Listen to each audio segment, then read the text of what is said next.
اول حاجه عايزكم تصلوا على النبي، وتاني حاجه شكرا جدا على الدعم القوي اللي انتوا قدمتوه في اخر فتره. شكرا بجد ليكم، وعايز اشكر كل شخص كان سبب في تقدم القناه دي. فلو عجبك يا صديقي الفيلم ما تنساش تعمل لايك وتشترك في القناه وتفعل مسج الجرس علشان يوصلك كل جديد. ومن غير كلام كتير، مشاهده ممتعه.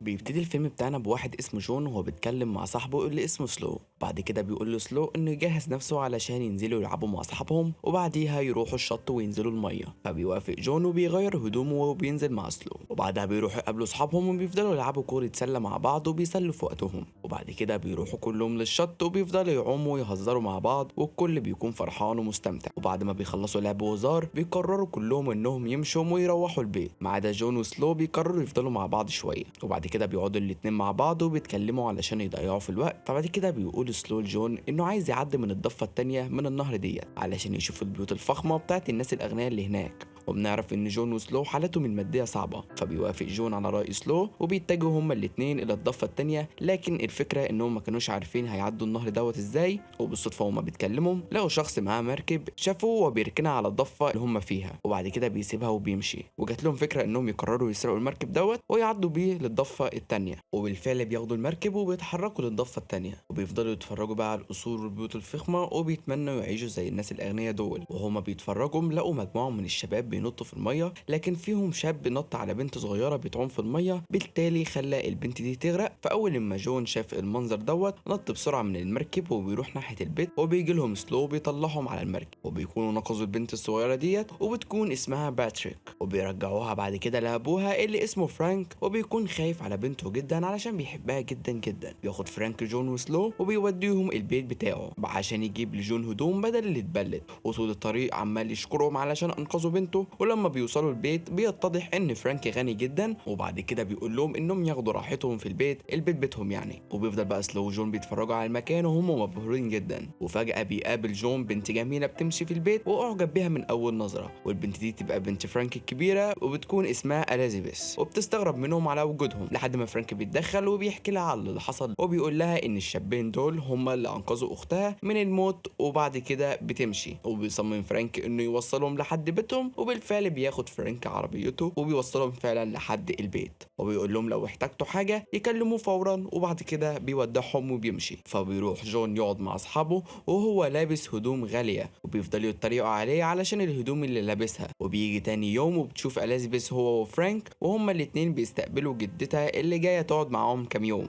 وبيكون واضح ان اليزابيث متضايقه بسبب مجهول، وبتفضل تضغط عليها علشان يعني الكليات وكده يعني، لحد ما بيتدخل فرانك وبيقول لهم انها تسيب على راحتها وتخش الكليه اللي هترتاح فيها. وبيقول لهم فرانك انه عايز يقول حاجه مهمه، واللي هي انه قرر يبيع البيت دوت لان البيت ده محتاج عنايه خاصه سواء من ناحيه فلوس او تنظيف. وبتتفق اليزابيث على قرار ابوها، لكن امه بتعترض وبتتعصب عليهم لانها لها ذكريات في البيت دوت، وان كل المشاكل بتاعه البيت ممكن تتحل لانه معاه فلوس كفايه. لكن فرانك بيكون رافض الفكره ديت وبيرفض يتكلم مع امه وهي متعصبه بالشكل ده، فبياخد بناته وبيمشي. وفي نفس الوقت ده لما كان جون بيتكلم مع امه وجوزها، فبيسالوا جوز امه انه ناوي يخش على كليه ايه. فبيقول له جون انه قدم طلب لكليه الفنون ومستني ردهم. فبيبدا جوز امه يتريق عليه وبيسخر منه لانه دخل فنون بدل ما يخش كليه عاليه. فبتبدا امه تلطف الموضوع وتقول ان جون بارع جدا في التمثيل على المسرح، وانه قراره في دخول الكليه دوت قرار مناسب جدا رغم تشجيع الام ليه. بس بيكون متضايق من كلام جوز امه وبيقرر يسيبهم ويروح يقعد مع اصحابه. بيلاقيهم جون رايحين مشوار فبيروح معاهم، ويتفاجئ في الطريق انهم رايحين يسرقوا بيت، وان ده اول مره اصلا يروحوا يسرقوا.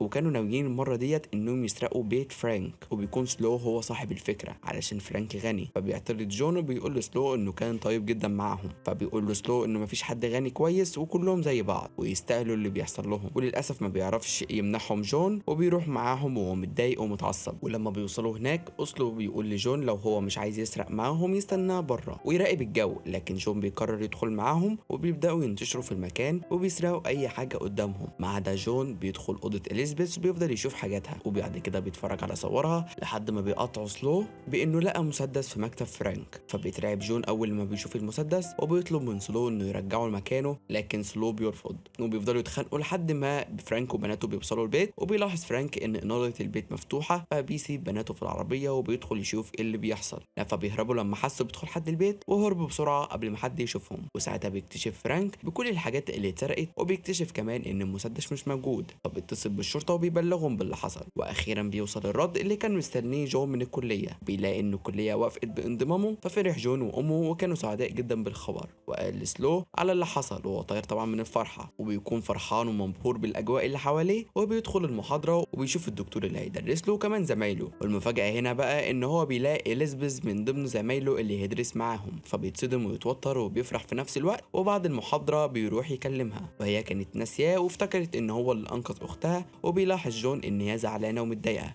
لكن طبعا ما بيسألهاش على السبب علشان لسه ما خدوش على بعض وكده. لكن بيتعرف جون على ولد في المحاضرة، والولد ده بيكون عارف إليزابيث، وبيسأله على السبب زعلها وحزنها. فبيقول له الواد ده إن أم إليزابيث لسه متوفية من كام شهر، وكانت إليزابيث مقربة جدا من أمها، ومن ساعة وفاتها مش قادرة تتخطى اللي حصل ودخلت في حالة اكتئاب. وبيرجع جون على بيته وهو كل تفكيره عليها، بيفضل يبحث عنها على مواقع التواصل، وبتكون في نفس الوقت إليزابيث بتبحث عنه برضه، وعاملين يتفرجوا على صور بعض. وبتروح إليزابيث تقعد مع أبوها وأختها، وبتحكي لهم إن جون اللي أنقذ أختها موجود معانا في الجامعة. فبتفرح أختها لما بتعرف كده، وبتقول لها إن عيد ميلادها قرب وعايزة تعزم جون، وبتطلب من إليزابيث إنها تعزم جون طالما إنه كده كده معاه في الجامعة. فبتوافق إليزابيث وهتعزم جون. وفي نفس الوقت بيلاقي جوز أمه جاي يتكلم معاه، وبيقول له إنه لو محتاج أي فلوس يجي يقول له بدل ما يسرق. فبيحرجوا جون وبيقول له ان هو ملوش دعوه باللي حصل، فبيقوم ضربه جوز امه. بس جون بيمسك نفسه علشان امه. وبيجي تاني يوم كانت اليزابيث متضايقه ومش مركزه في التمثيل، فبيزعق لها الدكتور وبيحرجها، فبتسيب اليزابيث الصف وبتمشي. فبيقوم جاي رايح جون وراها وبيحاول يواسيها وقال لها على موضوع امها، بس اليزابيث بتتعصب عليه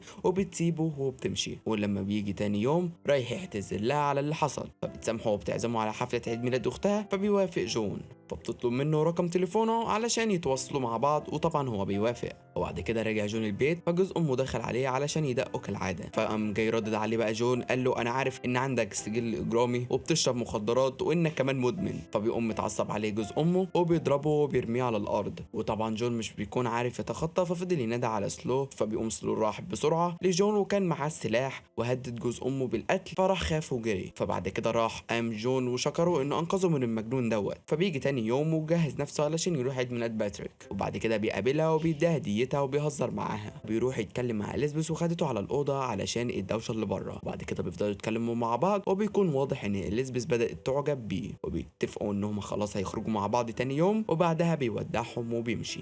ولما بيرجع لقى امه منهاره من العياط علشان جوز امه طلقها، بس هو هون عليها شويه وقال لها انه ما يستحقكيش وانه مش كويس وانفصاله عنها في صالحها اصلا. وبيجي تاني يوم وبيروح يستنى جون اليزابيث في المكان اللي اتفقوا عليه، لكن هي للاسف ما بتجيش. فبيروح يقعد مع اصحابه. فبتكون اليزابيث ابوها امرها ان هي تقعد في البيت مع اختها، تتصل تطمن عليه وبتقول له ان يجي يقعد معاها في البيت علشان هي مش هتخرج. فبيوافق جون واصحابه صمموا ان اليزابيث تيجي معاهم علشان يتفسحوا مع بعض. فبتوافق اليزابيث وبيتفسحوا ويخرجوا مع بعض وبيستمتعوا بوقتهم. وبعدها بيوصلها جون للبيت، وطلبت اليزابيث منه انه ما يمشيش ويروحوا حمام السباحه يقعدوا مع بعض شويه. وبعدها بينزلوا حمام السباحه مع بعض. وبعد شويه فرانك بيوصل البيت وبينزل جون للقاعة علشان ما يشوفوش، وبالفعل ما بيشوفوش فرانك. وبعدها بيطلع جون وبيمشي على طول. ولما بيجي تاني يوم بيلبس جون لبس شيك جدا ويلبس ساعة غالية، وبيكون سلو سايبها معاه يعني أمانة. وبيكون رايح حفلة مع اليزابيث وبيسهر معاها وبيتسلوا شوية. وبعد ما بيخلصوا الحفلة بيتمشى جون معاها علشان يوصلها البيت كالعادة. ولكن في الطريق بيقابلهم حرامية بيثبتوهم وبياخدوا كل اللي معاهم وبياخدوا الساعة بتاعت سلو. وما كانش عايز يديهم الساعة، لكن بيضربوا اليزابيث وبيهددوه بقتلها. فبيضطر جون انه يديهم الساعة، وما بيقدرش يواجههم علشان ما يخلصوش عليه. بتزعل اليزابيث وبتمشي علشان جون ما عملش اي حاجة، وبتفضل قاعدة على الطريق لحد ما ابوها بيوصل وبيجي ياخدها من المكان. وبيروح ابوها يتكلم مع جون وبيقول له ما يقربش منها تاني مهما حصل. ولما بيرجعوا البيت بقى فرانك بيقول لها انها ما تقابلش جون تاني، فبترفض اليزابيث وبتقول له انها حاجة بسيطة، ده مش معناه انها مش هتكلمه تاني، وهم تعرضوا للسرقة وهو ملوش دعوة بحاجة. فبيقول لها ابوها ان جون ده شخص فقير وعاش طول عمره في العشوائيات، واكيد تعرضهم للسرقة ده مش صدفة. فبتتضايق من كلام ابوها وبتمشي. وبعد ايام بيلاحظ جون ان اليزابيث مش بتيجي الجامعة، وهو بيكون مستنيها تيجي علشان يعتذر لها. فبيروح لها البيت وبينادي عليها، فبتدخله اوضتها من ورا ابوها. وساعتها بيعتذر لها جون على كل اللي عمله وبيعترف لها بحبه ليها، وبيقول لها انه ما يقدرش يبعد عنها، وهي كمان بتعترف له انها بتحبه. وبيتقربوا من بعض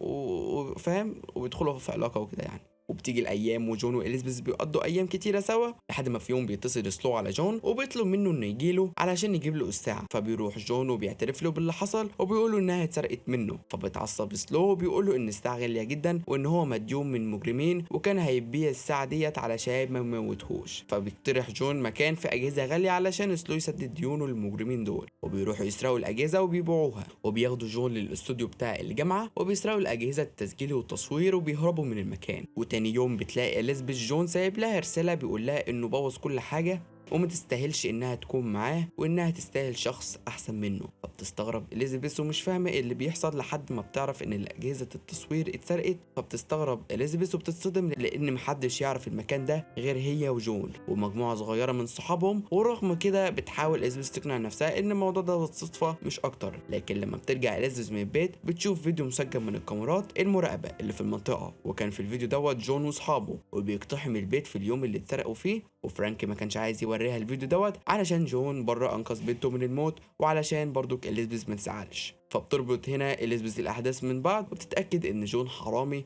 فبتتاثر اليزابيث وبتكتئب تاني. وفي يوم من الايام كان جون وسلو مع بعض وكان سلو بيهون عليه عشان كان بيمر بفتره صعبه بسبب بعده عن اليزابيث. واثناء ما هم قاعدين ويروح سلو يتخانق مع واحد من المجرمين في الشارع والخناقه بتكبر والمجرم ده ضرب نار على سلو وبعد كده بيقتله قدام عيون جون. فطبعا جون بينهار وبيقرر جون انه يقتل اللي قتل صاحبه سلو، لكن في واحد صاحبهم تالت بيحاول يمنعه لكن مع ذلك رفض. فراح خد المسدس بتاع فرانك اللي سرقه سلو علشان يقتل المجرم. لكن صاحب جون بيرن على اليزابيث وبيبلغها على اللي حصل يمكن تعرف تلم جون من اللي هو هيعمله. فراحت اليزابيث للمكان اللي فيه جون وبتلاقي الشرطه ماليه المكان وعرفت من المحققه ان جون راح مكان وكان هيقتل المجرم، لكن قبل ما يقتله راجع نفسه وبيتصل بالشرطه واتقبض على المجرم وكمان قبض على جون علشان السلاح اللي معاه. لما عرفت كده خدت الموتوسيكل وبتروح تقف قدام عربيه الشرطه اللي فيها جون. فالظابط بيقول لها تمشي من قدام العربيه بس هي بترفض عشان كده الشرطه بتقبض عليها هي كمان مع جون. وبتكون قصدها كده علشان تفضل مع جون وعلشان تجبر ابوها بمنصبه وفلوسه علشان يخرجها من التهم اللي هم فيها دي. وبيخلص الفيلم على كده.